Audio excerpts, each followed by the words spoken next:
Our reading today is from Acts chapter 20 and chapter 21, starting in verse 36. This is Paul's farewell to the elders at Ephesus. And when he had said these things, he knelt down and prayed with them all. And there was much weeping on the part of all.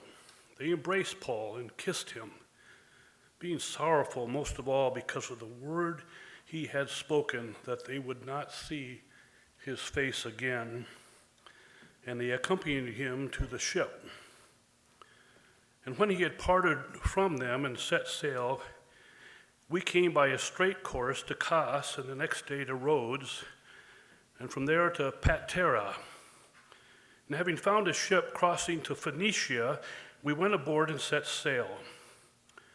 When we had come in sight of Cyprus, leaving it on the left, we sailed to Syria and landed at Tyre. For there the ship was to unload its cargo. And having sought out the disciples, we stayed there for 7 days. And through the Spirit, they were telling Paul not to go on to Jerusalem. When our days there were ended, we departed and went on our journey, and they all, with wives and children, accompanied us until we were outside the city. And kneeling down on the beach, we prayed and said farewell to one another. Then we went on board that ship and sailed and returned home. We had finished the voyage from Tyre. We arrived at Ptolemais, and we greeted the brothers and stayed with them for 1 day. On the next day, we departed and came to Caesarea, and we entered the house of Philip, the evangelist, who was one of the 7, and stayed with him. This is the word of the Lord. Please be seated.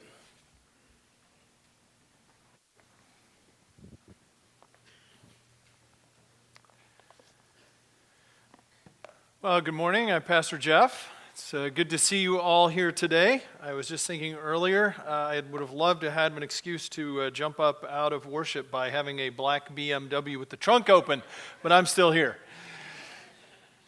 Last week we talked about how our habits shape our hearts, and yet we get to choose our habits and how we will be shaped. But that's important because we can't just think our way into change, into becoming different people. Now, I mentioned the staff and elders have been reading this great book by James K.A. Smith, You Are What You Love. And in it, Smith talks about how he knew that he needed to lose weight, he needed to eat better, he needed to exercise, but it wasn't until he wanted to be a different person that he started to take on habits that would shape him that way. He said, I had to commit myself to practices that I didn't want to do. I began to exercise, not because I enjoyed it, but because I knew it would be good for me. And for some unknown reason, I decided that running is the exercise that I would take up. Now, we live kind of on a little bit of a hill near a river, and so the first half of the run, going downhill, was easy. Somehow it had not occurred to me that I would have to run back up that same hill to get home. And he said, for the first few days, my return was more of a hobble mixed with a waddle. And each day, my wife would ask me, did you enjoy your run? And she would hear me say, not for a second. And then one day, my wife asked me the question, and I surprised myself by saying, yeah, that felt good. Eventually, Smith said, I realized I wanted to run.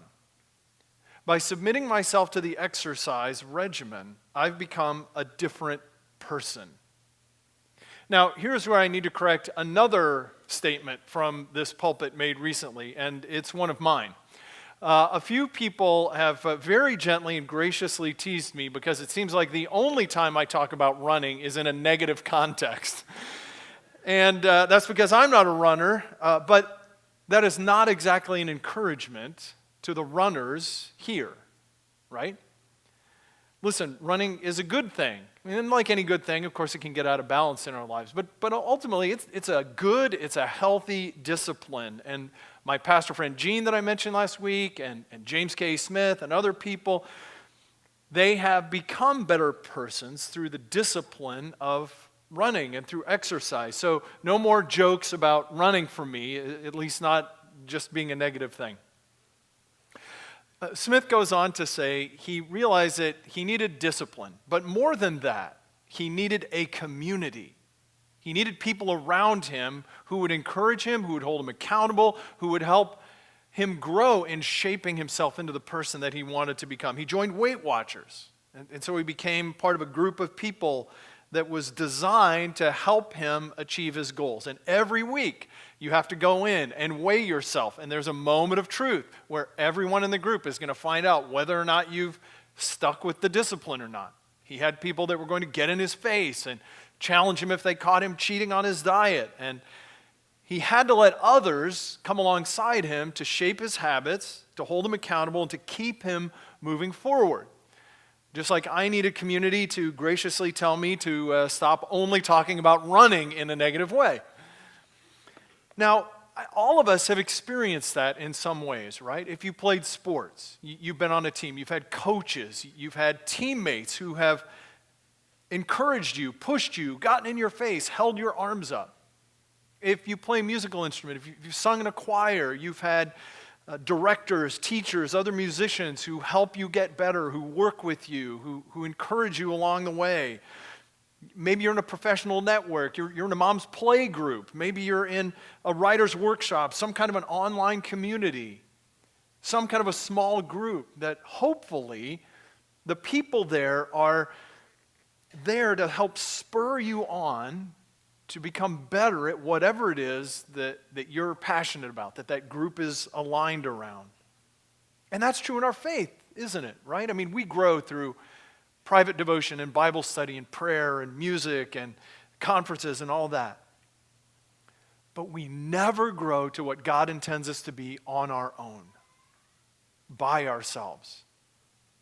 Community is essential for all of us, for every believer, because it's only with regular, deep connection, interaction with other people that can help us see our faults, can help us see our sins, that we can confess and receive forgiveness, that we extend and experience grace from one another. We sharpen others, and we are sharpened in the process. And many of the disciplines of our faith can't even be practiced alone, like confession or worship or service or submission. The body of Christ, Smith says, is the community where God invites us to renew our loves, to reorient our desires, to retrain our appetites. And we have to be committed to that ourselves, but we never do it alone, on our own.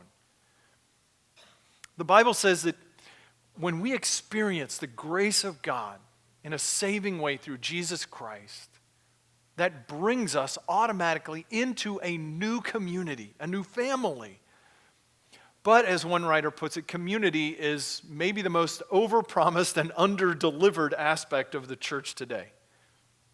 A lot of people have come into the church expecting to find connection and life and encouragement. And yes, we find that, but we also find discouragement and struggle and hurt and disappointment. Because community is more than just being nice to one another. It's more than just being pleasant on Sunday morning. It isn't just about punching cookies on Fellowship Hall. It isn't just about a bus tour with the Sunday school class. It isn't just about taking casseroles to someone, even though those are good things to do.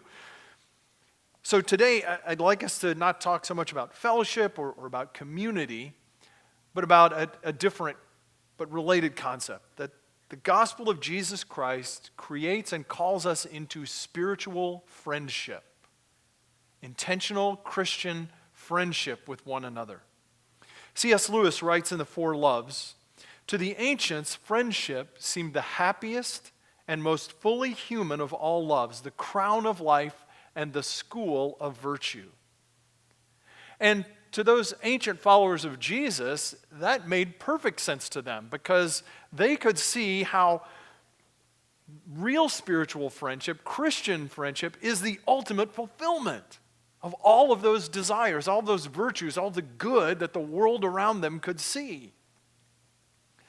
And I want to show us in this strange little travel narrative that's what's going on. If you haven't already, you can turn in your Bibles to Acts chapter 20, or if you want to grab one of those black Bibles in the seat in front of you, it's on page 1105. And as you turn there, I'll remind us just briefly that we've started posting discussion, reflection questions from the messages each week on our website. So when you go home today, those should be available for you to use in small group, to use in getting together with friends, or maybe even your own private study time and application.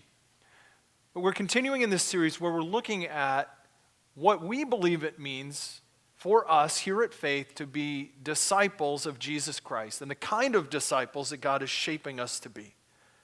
And this story in Acts 20 is all about friendship, ultimately. It's not just a travel story. And in it, we're going to see 3 principles of spiritual friendship. So let's dig into that. First is, maybe sounds obvious, but it's a reminder we need. We need spiritual friendship. We need meaningful spiritual friendships. Now, something important is going on in Paul's life. Up to this point, there's all the stories of, the council in Jerusalem and missionary journeys, and Paul's going here and going there, and he's in charge of his own life, and, a lot is happening through him. But starting here, everything changes. Because God has told him a little earlier in chapter 20 through the Spirit that he's going to go to Jerusalem, where he's going to be arrested, where he's going to be imprisoned, and his life is heading towards an end. And from this point forward in Paul's life, it's not freedom and ministry impact, it's just one difficult, crushing, disappointing trial after another. False imprisonment, unjust trial. His life is endangered by a plot from other religious opponents, and he's wrongly imprisoned. And what does he do in all that? We see here Paul starts to spend an enormous amount of time with his friends. Look, everywhere that he's going, he's surrounded by friends. Did you catch that? The group of leaders from the church in Ephesus, and then people in Tyre, and people in Ptolemais, and Caesarea, and on and on. He gathers the elders of the church with him, and they're there on the beach and to send him off, and he's just spending hours with them, pouring out his heart and praying for them, and they're weeping together and discussing things. And he seeks out friends in churches, in places that he's never even been to before. He's just soaking in friendship. So what is that telling us? I think it's at least telling us to need and to want deep spiritual friendships is not a sign of immaturity, it's a sign of maturity. It's not a sign of weakness. It's a sign of strength and wholeness to need other people. You think back to creation. When God creates Adam, then something weird kind of stands out in that narrative. Sin enters the picture in chapter 3, right, where everything goes wrong. Up until that point, everything has been good. God says it's good, it's good, it's good. But before sin enters the picture, one thing is not good, God says. It is not good for man to be alone. And that tells us something significant. Before sin comes in the world, we still need people. The longing for friends, Pastor Tim Keller says, is the one ache that is not the result of sin. The longing for friends is the one ache that is not the result of sin. Every other longing, every other emptiness, illness, hunger, shame, guilt, regret, lack of meaning, all of it comes from sin. But God made us so that we cannot even enjoy paradise by ourselves. We can't enjoy it unless we have friends with us.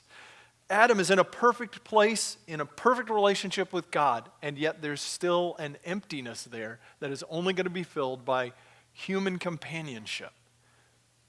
Listen, if you are lonely, if you want more friends, if you want deeper friends, closer friends, that doesn't mean there's something wrong with you. It means there's something right with you.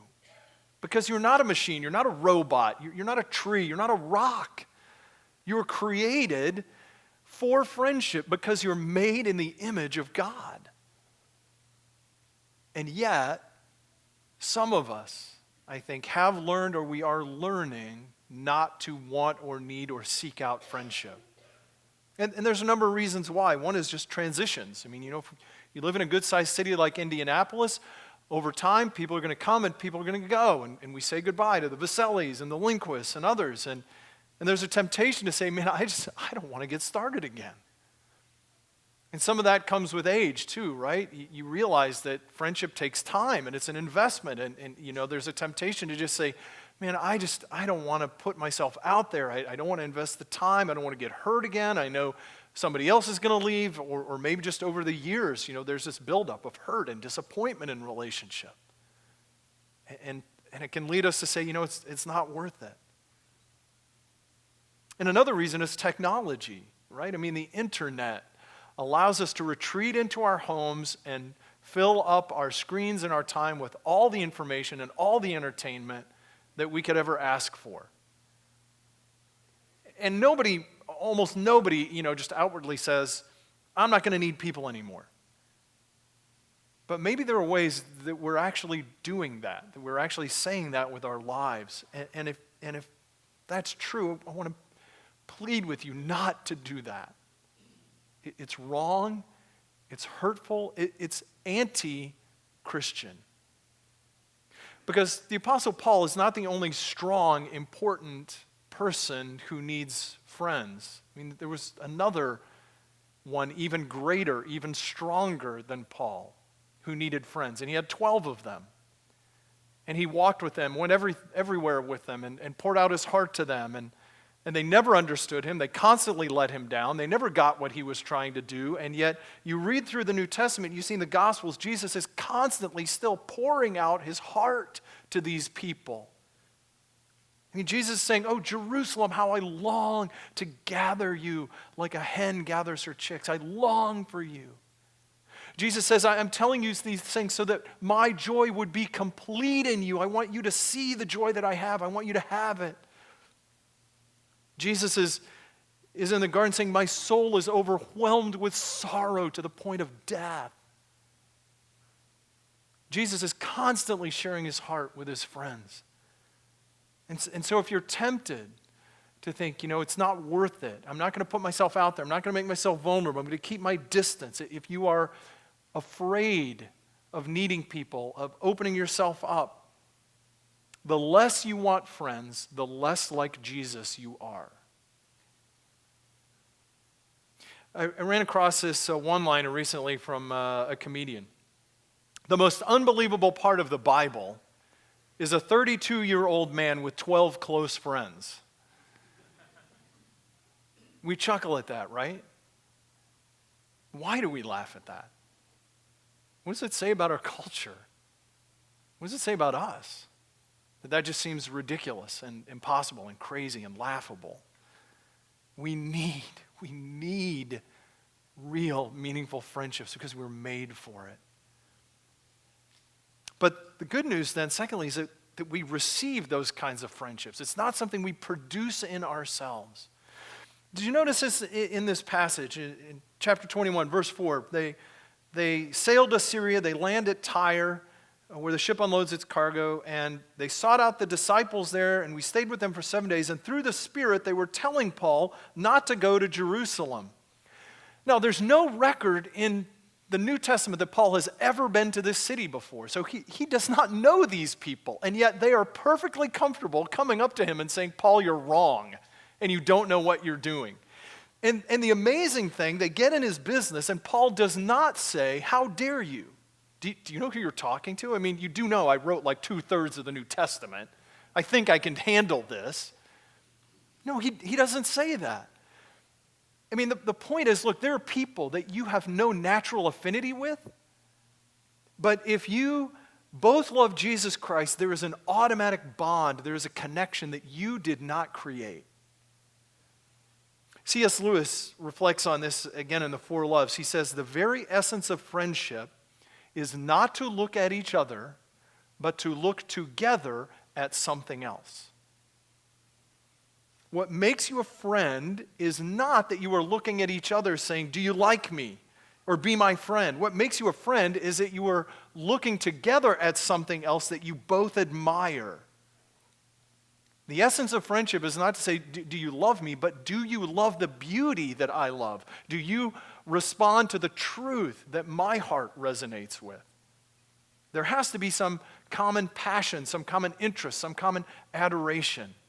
I mean, we see it in sports all the time, right? That's a real obvious one in our culture. I mean, people come together across racial lines and ethnic lines and class distinctions to cheer on the Cubs or the Eagles or, the local high school team or whatever it is. And that is pointing us to Christ, the one who is ultimately worthy of worship and adoration, the one who ultimately brings people together across all kinds of boundaries and distinctions. Paul kneels down in prayer in Ephesus, and he kneels down in prayer again with these people in Caesarea, and that's even a physical picture of what spiritual friendship is. We are kneeling down together, worshiping the same God, and that unites us. We're adoring the same Savior. It pulls us together in a unique way. Look at our clothes. For example, all of us here are wearing uniforms of a sort, right? I mean, look around. Look how people are dressed, right? There's suburban uniforms, there's downtown uniforms, there's business corporate dress, there's creative casual, there's urban street cool and preppies and blue-collar working clothes. Because we all identify with something that's bigger than ourselves, that we're a part of, right? Joey and I were at a pastor's leadership conference this last week, and one of the moderators was from a southern state with a strong football culture. Now, he had recently retired from full-time ministry and still part of the church, and mentioned that the guy who was his successor in the church was from Wisconsin. And the retired guy shared that he'd been getting more than a few calls from people in the congregation asking him, when is this new guy going to stop talking about the Wisconsin Badgers? Because that's not their culture, right? Now, okay, sure, absolutely. Part of ministry, part of following Jesus is saying, I've become all things to all men so that by all means I might save some. So just part of following Jesus is adapting ourselves to the culture and the customs of the place where we find ourselves, because our ultimate citizenship is in heaven. But at the same time, these people were not so subtly saying, I don't know that I can worship, I don't know that I can follow the leadership of a guy who talks about a football team that I'm not interested in. When Christ comes into your life, do you know what happens? If you're a Southern football fan, you don't stop rooting for SEC teams, right? But you're not kneeling before the SEC any longer. You're kneeling before Jesus. And football becomes secondary in priority. And that makes you a brother or sister with a Badger fan or with someone who doesn't even like football, but because they love Jesus and they're kneeling down with him, kneeling down with you together before him. I'm going to put my neck in a noose here a little bit. Could we worship together with Patriots fans? If they love Jesus. I know, you're probably saying that those two things can't coexist, right? Non-overlapping circles. What if there's a Patriots fan who really loves Jesus? Can I worship with that person and love Jesus together with him? See, you're a Christian first, and you are anything else second. It doesn't matter who your ancestors were. It doesn't matter what school you went to or what kind of a job you have or how much money you make. It doesn't matter whether you fought in Vietnam or whether you were a protester, whether you're married, divorced, single, never married, widowed. Christ is first. And here's a test of whether we really have experienced God's grace in a transforming way. You find yourself coming to love people whom you otherwise would never have wanted to even be around, because you just don't have anything in common with them. But now you love them and you can be friends with them because you share Jesus together. Is that happening to you? Do you have friends like that in your life? If it isn't happening to you, if you don't have friends like that in your life, maybe it's worth reflecting what that's saying about our priorities. Because friendships come from what we are in love with. Friendships are built off what we adore and worship. And that's why some of us have such narrow friendships, and why some of us have so few friends. Again, Lewis in The Four Loves puts it this way: people who simply want friends can never make any. Because the very condition for having friends is that we should want something else besides friends. That we love something else besides having a friend. Those who have nothing can share nothing. Those who are going nowhere will have no fellow travelers.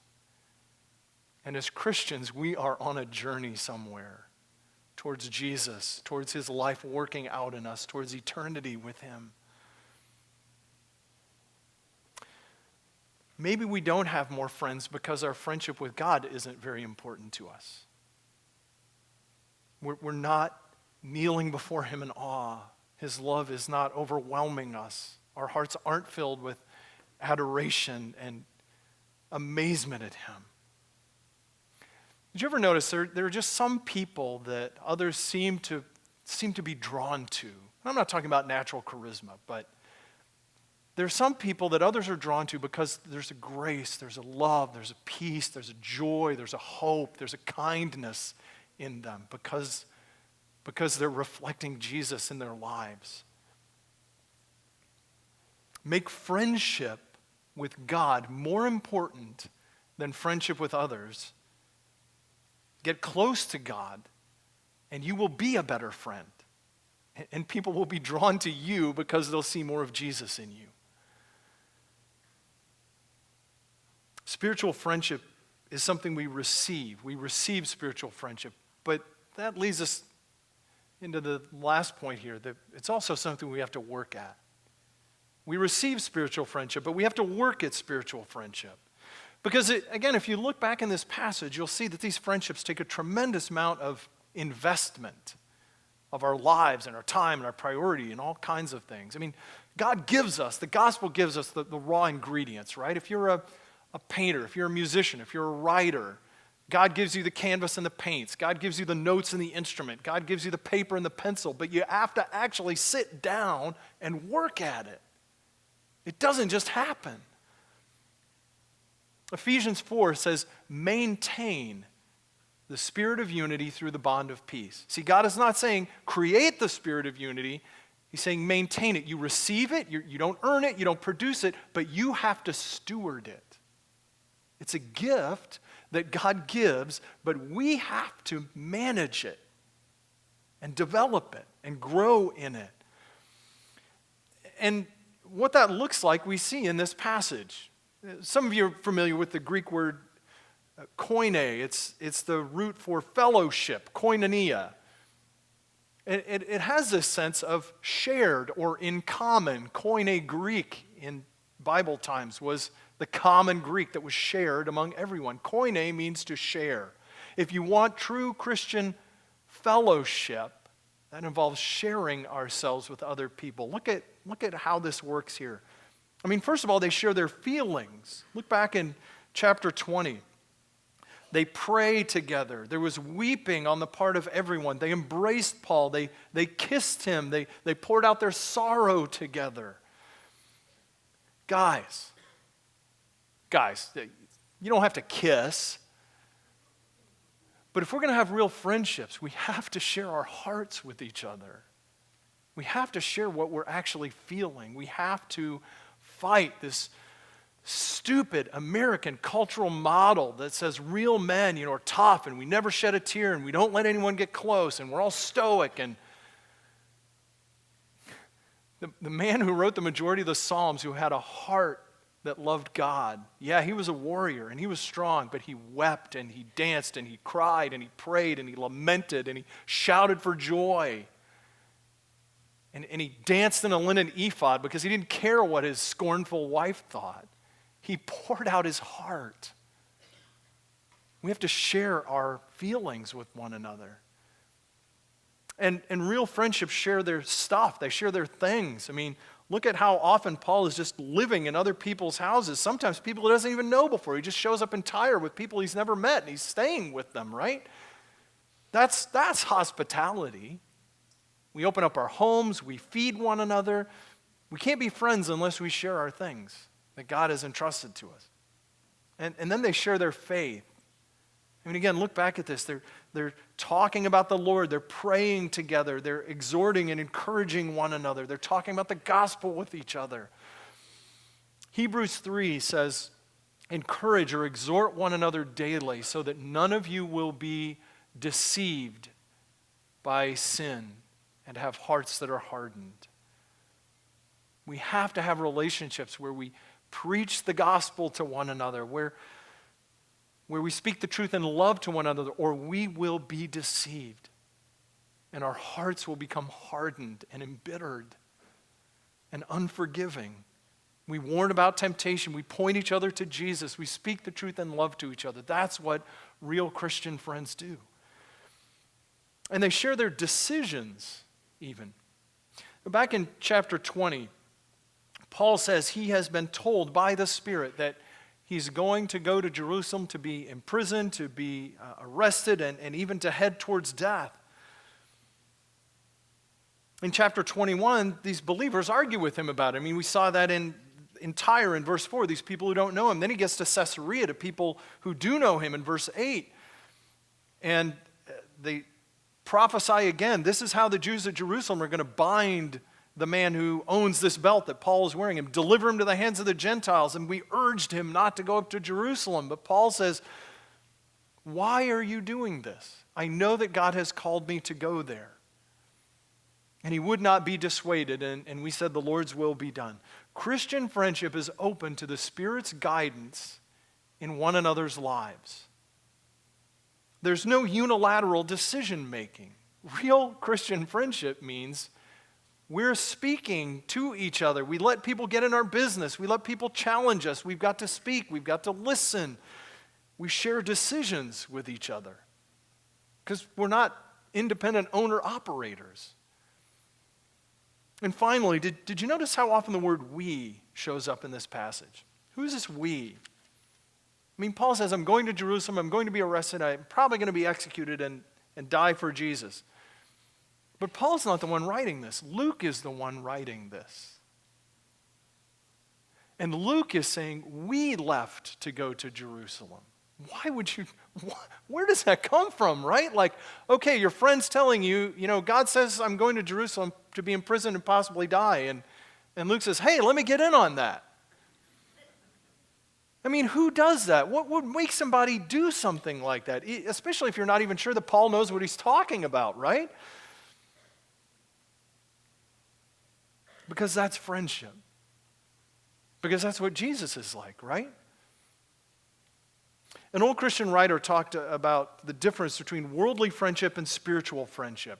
He says in worldly friendship, you love someone because they make you feel good about yourself, because it's an important person, because they listen to you, they validate you, they approve you, they listen to you. But then they stop listening to you, they stop agreeing with you, they stop making you feel good about yourself, they stop needing you, or they become a burden.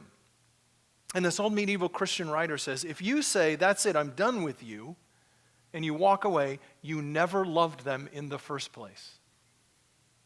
You loved what you were getting from them. You were using them, not loving them. A friend shares life. A friend is there through thick and thin because that's who Jesus is. That's what Jesus does. David Casale was leading a successful ministry in Kenya, as Joey reminded us, at Nairobi Evangelical School of Theology, when he sensed a call to return to his own war-torn country of Congo. I mean, just to put this in context, he had already lost a brother and a sister and had a cousin just brutally murdered in the most horrible way possible. And so he's going back to a country that he knows is going to put his own life in danger. Can you imagine how difficult, how painful something like that would be to do? But he did it because he believed that God was calling him to go back and help raise up a new generation of leaders, not like the old colonial leaders that said, I'm in charge, so I'm the master, but Christian leaders who would say, we are here as servants. They would be men and women who would help rebuild the country so that it would reflect more of God's justice and mercy and grace and peace and wholeness. And David shared an African proverb that expresses it, and I, all I have is this dumb American accent, so I can't do it justice, but imagine hearing David say it in his accent. An African proverb, I am because we are. I am because we are. That's the heart of the gospel, isn't it? I am because the Father, Son, and Spirit are. Because He is God. The three persons and one God together have given me life, have made this world, have made us the way we are. What is the purpose of creation? What's the purpose of redemption? What's the purpose of everything that God has done? To make us friends with Him. And that friendship would spill out over to others. Salvation, creation is about making us God's friends. Salvation is about remaking us as God's friend. And glory and eternity is going to be about being God's friends forever in His presence with one another. Most of all about enjoying Jesus as the one true ultimate friend, because life, reality, our faith is about friendship. Some of you have a friendship to repair. And as we come to the Lord's table this morning, I want to suggest this is the time to do it. Some of you know that you've done something wrong. You've hurt a friend. You need to swallow your pride and go to someone and make the friendship up. Jesus has this amazing way of just saying hard things so graciously and directly. He says, if you're coming to the altar to present your gift and you know that your brother has something against you, first go and be reconciled and then come and worship. Maybe that means you don't take the Lord's Supper until you reconcile with that friend, until you make it right. You abstain so that you could actually strengthen your heart for that friend. Because you know it's only because of Jesus' friendship to you that you are God's friend and you're now able to be friends with that person. You have a friendship to repair. Do that. Some of you need to get rid of hurt feelings and unforgiveness and bitterness. Our friendships are supposed to be about seeking Jesus together, not how good have you been to me and what am I getting out of this. Commit to get rid of the self-focus and the self-consciousness and the self-pity. We are full because Jesus is our friend. And I don't need other people's validation and approval now. Maybe you take the supper and you say, this is refocusing my friendship on Jesus so that I can be a better friend to others. Some of you who are married, maybe you need to do some repair in your relationship. Maybe you need to say, God, help me know how to make my spouse my friend again, or maybe even for the first time. Or some of you have someone in your life. You're in a relationship, and honestly, it's easy to ignore friendship with brothers and sisters in Christ who aren't married. And I've got my relationship, and the single people can, figure it out for themselves. Good luck. They can go to the singles group. That's not church. We are family. We are friends together. Make this Lord's Supper about friendship with Christ. It would flow over into friendship with each other. Joe, would you come and lead us in worshiping around the table together?